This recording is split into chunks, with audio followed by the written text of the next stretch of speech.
Muy buenas noches, amados hermanos. Gracias por acompañarnos hoy miércoles 15 de febrero. Damos gracias a Dios porque aún en su infinita misericordia tenemos el privilegio de estar compartiendo las escrituras. Hoy iniciamos un estudio sobre el libro de Nehemías. La semana pasada hicimos una pequeña introducción, ¿no?, a este libro, en donde estuvimos resaltando algunos aspectos de quién es Nehemías, con el ánimo de eh, poner cierta expectativa de todo lo que vamos a hablar en este maravilloso libro. Pues bien, vamos a iniciar nuestras reuniones siempre orando, pidiendo la dirección del Espíritu Santo. Padre Santo, Señor, tu palabra va a ser expuesta. Señor, pues oramos para que podamos comprenderla, atesorarla en nuestro corazón, podamos coger los principios que hay en ella y ponerlos por obra, Señor. Eso es lo importante, no llenarnos de conocimiento, sino ponerlo por obra. Padre Santo, en el nombre de Jesús, te pedimos eso. Te alabamos, te exaltamos, Señor, ten total control de todo lo que hagamos en esta noche. En el nombre de Jesús. Amén. Bien, hoy miércoles 15 de febrero, pues iniciamos nuestro libro de Nehemías. Hoy vamos a ver los primeros 3 versículos de este maravilloso libro. En estos 3 versículos, unas personas llegaron a visitar a Nehemías. Este es en el mes Quisleu, ¿no?, en el año 20, cuando él estuvo en Susa. Y Susa era la capital del reino. Y ahí vino Anani, y cuando tiene ese encuentro con Nehemías, Nehemías le pregunta por los judíos que habían escapado, los que se habían salvado de la cautividad, y por Jerusalén. Y Anani le responde que estaban en una situación difícil, en una situación vergonzosa, que el muro estaba en ruinas y sus puertas destruidas con fuego.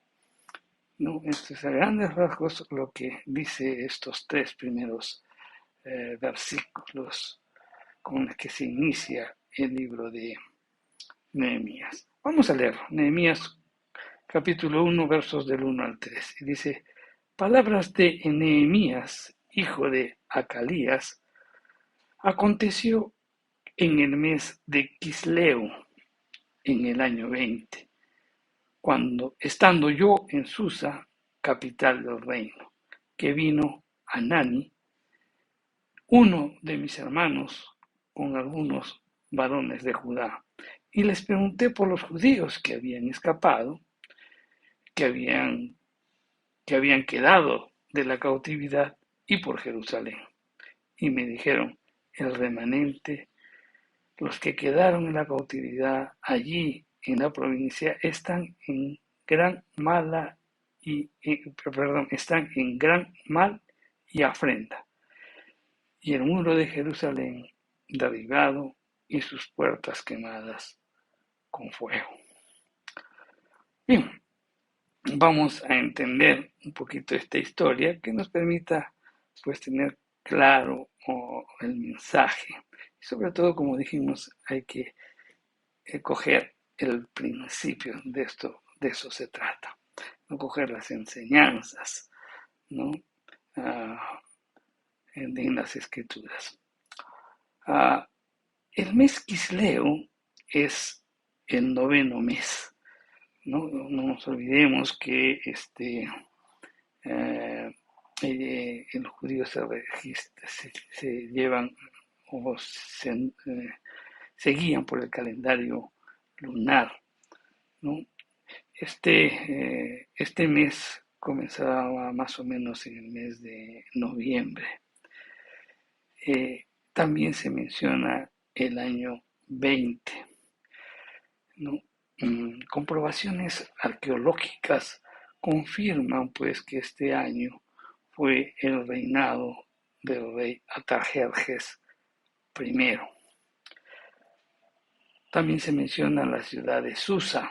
Susa era la capital, ¿no? Donde los reyes persas pasaban pues el invierno. La capital veraniega era Ajmeta, ¿no? También llamada Ecbatana. Estaba en Media. Este grupo de personas que habían venido de Judá, pues habían viajado más o menos 1800 kilómetros. Miren, el viaje de Jerusalén a Babilonia duraba más o menos 4 meses, de acuerdo con lo que dice el libro de Esdras, ¿no? En el capítulo 7. Y el tramo, pues, entre Babilonia a Susa, pues agregaba de repente unas semanas más. Tremendo esfuerzo que hicieron estos hombres, ¿no? La escritura se refiere a que estas personas los denomina hermanos, ¿no? Entonces, este calificativo que aparece ahí, hermanos, ¿no? Se puede referir a parientes.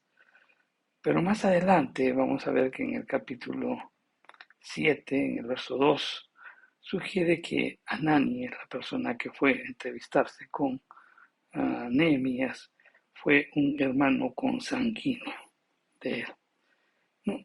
Entonces, a la llegada de estas personas, Nehemías toma la iniciativa para indagar sobre Jerusalén y Judá. Él es el que toma la iniciativa para preguntar, no es que ellos le querían informar. Quería indagar sobre los judíos que habían escapado, que habían quedado de la cautividad. Pero estos no eran los que se habían escapado de ser llevados al cautiverio, sino de los que se habían escapado para regresar del cautiverio, ¿no? Es por eso que en algunas versiones cambian esta expresión por los sobrevivientes, ¿no?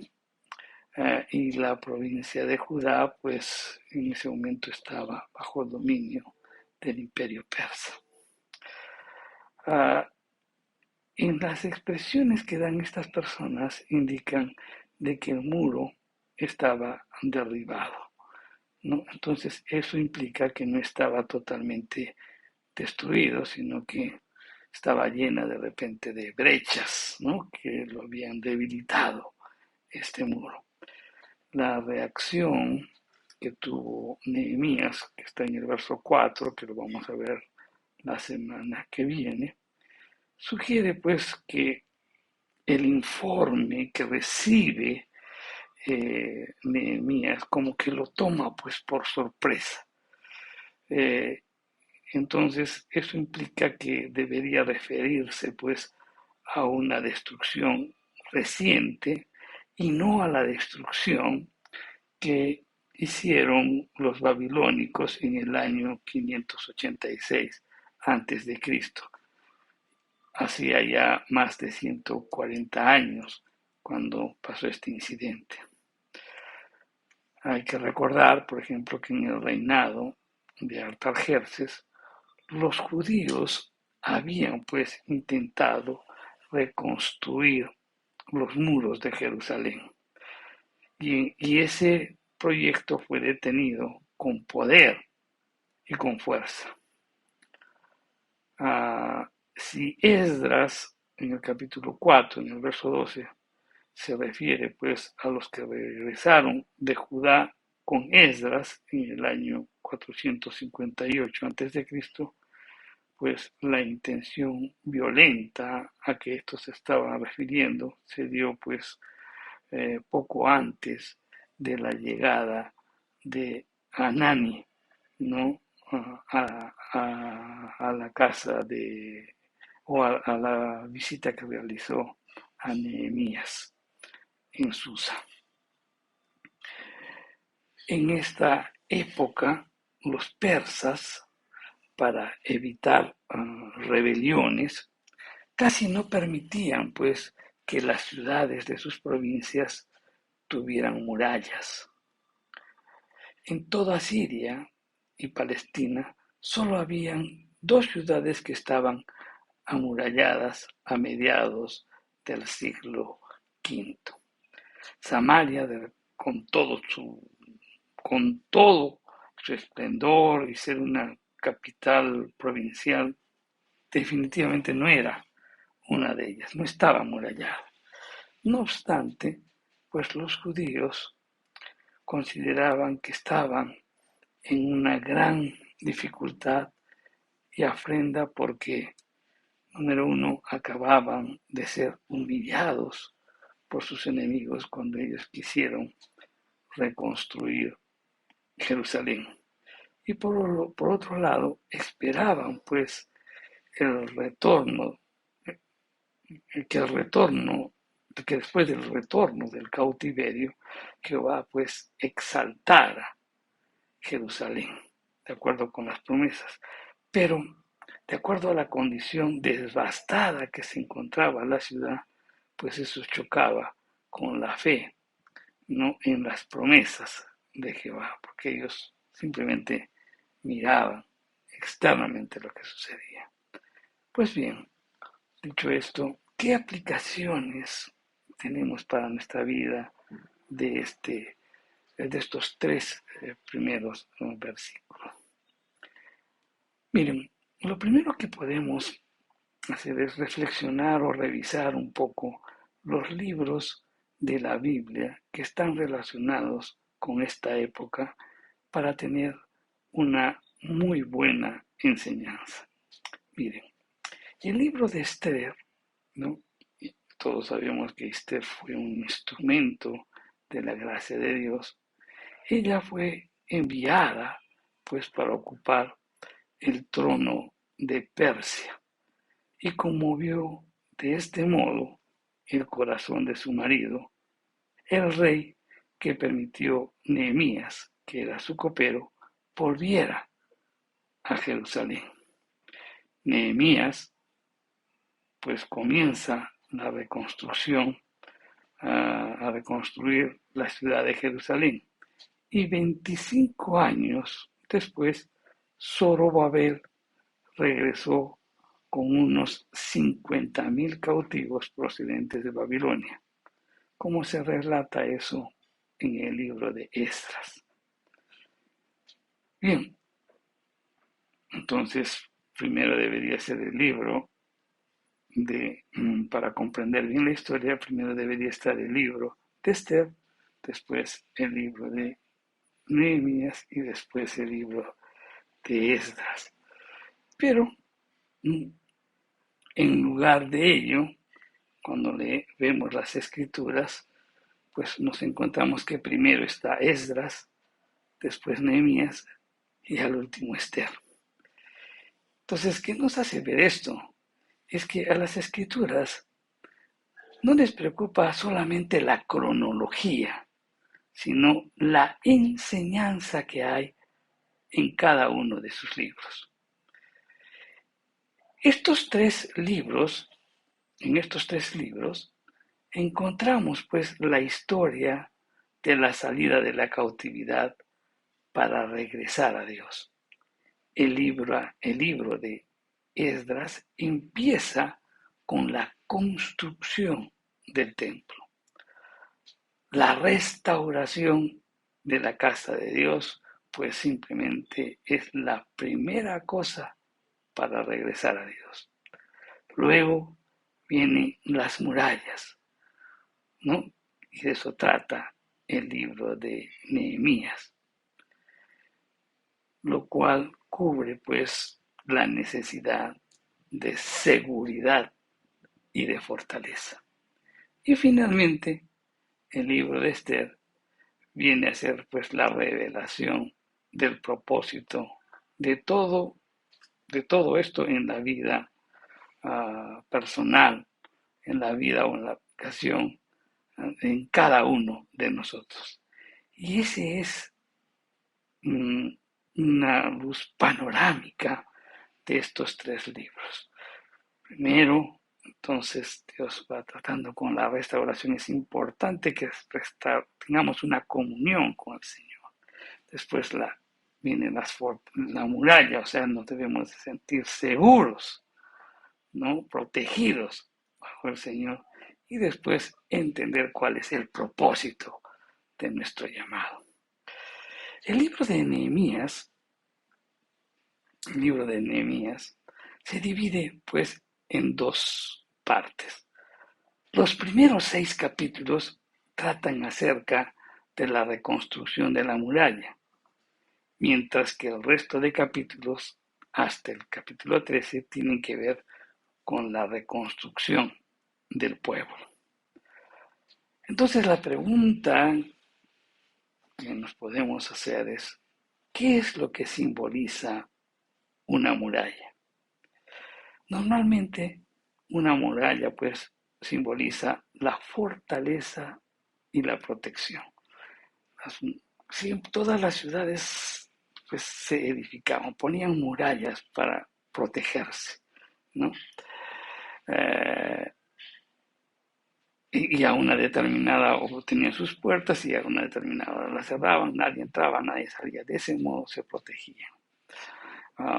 Es interesante recordar cómo estaban, por ejemplo, construidos los muros de Jericó. La Biblia dice que eran muros pues, que tenían más o menos unos 6 metros o 9 metros de alto y 6 de ancho, ¿no? O sea, eran unos muros impenetrables para esa época, ¿no? El libro de Nehemías es el relato de la reconstrucción de las murallas de Jerusalén. Y a su vez, Jerusalén es el símbolo de la ciudad de Dios, el lugar donde Él habita y el centro de la vida del mundo. Entonces, por tanto, en la vida de la persona, la reconstrucción de las murallas sería pues una imagen del restablecimiento de la fortaleza de esa vida. Todos hemos conocido a personas cuyas defensas se han desmoronado, viendo en una aplicación práctica. ¿Cómo? Pues cuando vemos que personas se han convertido en vagos, que van de un lugar a otro por las calles, ¿no? En las grandes ciudades, caminando sin esperanza, y completamente impotentes. Pero con frecuencia Dios, en su gracia, extiende su mano y toca la vida de algunas de estas personas y las trae con el propósito, pues, de reconstruir sus murallas. Esta es la imagen de la manera en que las murallas en cualquier vida, en cualquier iglesia local, en cualquier comunidad, en cualquier país, puede ser reconstruida a fin de convertirse pues en potencia y que vuelva a tener un propósito. Los casos bíblicos de llamamiento a la obra del Señor suelen pues comenzar con la intervención directa de Dios y la afirmación tajante de esa iniciativa divina. Aunque también es cierto, ¿no?, que hay casos en que ese llamamiento viene a discernirse pues cuando de repente estamos en la mitad de una crisis o estamos en medio de una crisis. Y obviamente movidos pues por una conciencia que deja pasar la luz en medio de la oscuridad y con una percepción de acuciante necesidad, pues estamos convencidos de tomar una decisión al respecto y acudir al llamado de Dios. El llamamiento de Nehemías justamente había seguido ese patrón. La narración de los hechos deja bien claro qué es lo que les preocupa y le interesa a Nehemías. ¿Qué es lo que le preocupa y qué es lo que le interesa a Nehemías? Nehemías no está preocupado en dejar pues los privilegios que él tenía como copero del rey, ¿no? Porque él se encontraba en un entorno seguro, en palacio, él conocía, gozaba y disfrutaba de una vida sin mayores complicaciones. No estaba preocupado en dejar todo eso. Nehemías no está pendiente, pues entonces, de sí mismo. Más bien Nehemías estaba preocupado por el bienestar de los que habían regresado de la cautividad. La iniciativa no fue de los visitantes, sino del propio Nehemías, que estaba preocupado por esa gente. Entonces, esto nos hace ver algo muy importante, que un auténtico líder, el auténtico líder identifica una necesidad, sea en su trabajo, de repente, en la iglesia, en la universidad, etcétera, etcétera. Y este verdadero líder que identifique esa necesidad se involucra para solucionarla, principalmente con el propósito de servir a la comunidad. Esto tenemos que tomarlo en cuenta. Si usted es un líder, entonces el líder capta la necesidad, se involucra y la soluciona, y generalmente para servir a la comunidad. En la historia del cristianismo, mis queridos hermanos, hombres y mujeres notables, ¿no?, han manifestado un profundo amor por los demás y han sido pues instrumentos principales en la transformación de la sociedad.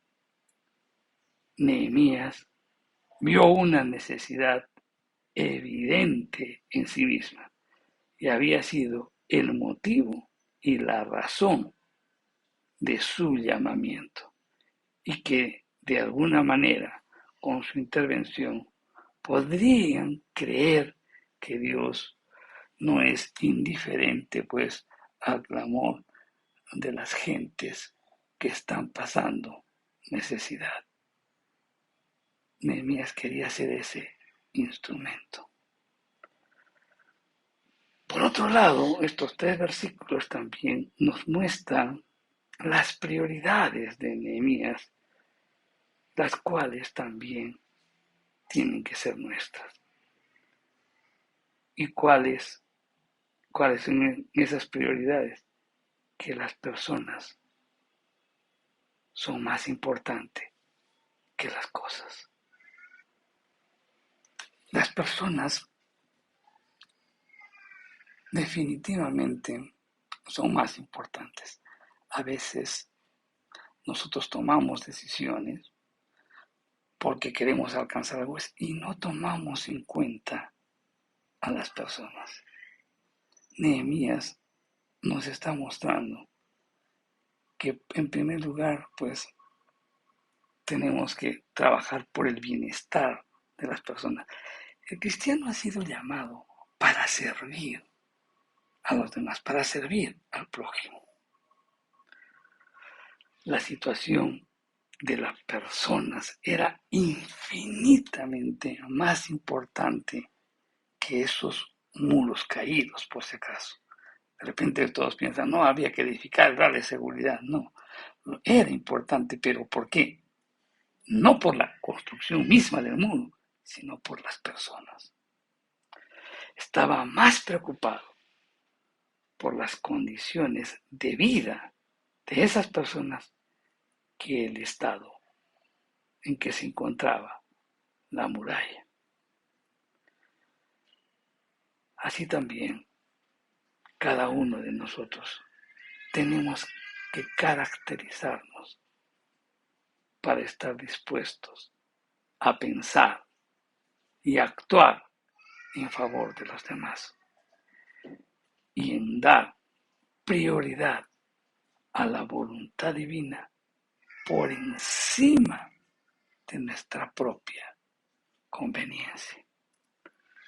El apóstol Pablo lo expuso esto en una forma admirable en 2 de Corintios, el capítulo 5, el verso 15, y dice: Cristo se entregó a sí mismo en la cruz para que todos, cuando confiaran en Él y alcanzaran el perdón y una nueva vida, no vivieran ya más para sí mismos, sino para aquel que murió y resucitó por ellos. El vivir para Cristo conlleva, pues, ineludiblemente a amar y a servir a los demás. Sabemos eso en nuestros corazones, hermano. 3 versículos que nos hablan de una profunda enseñanza. Lo que Dios primero está preocupado es en restaurar nuestra relación con Él. Que tengamos la fortaleza, la seguridad en Él. Y que entendamos cuál es el propósito. Por otro lado, también estas escrituras o estos primeros versículos nos hacen ver lo que es un líder. Un líder identifica una necesidad, se involucra en esa necesidad, soluciona y generalmente es para servir a los demás. Nehemías no estaba preocupado por la edificación de los muros, sino estaba preocupado por la gente que vivía allí. Por eso toma esa decisión. Como cristianos, pues nuestra primera prioridad, mi querido hermano, y que es una forma, y es la mejor forma de adorar a Dios, es sirviendo a los demás. Grabémoslo siempre eso en nuestros corazones. Los invitamos a seguir viendo este libro de Nehemías la próxima semana. Pero vamos a dar gracias a Dios por todo lo que hemos aprendido en estos primeros versículos. Padre Santo, te damos gracias, Señor, por tu palabra. Señor, tú nos llamas, nos rescatas. Primero tenemos esa relación contigo. Señor, nos fortaleces, nos haces ver cuál es el propósito que tú tienes para con nosotros. Y te damos gracias por ello. Señor, cada uno de los que tú levantas somos líderes.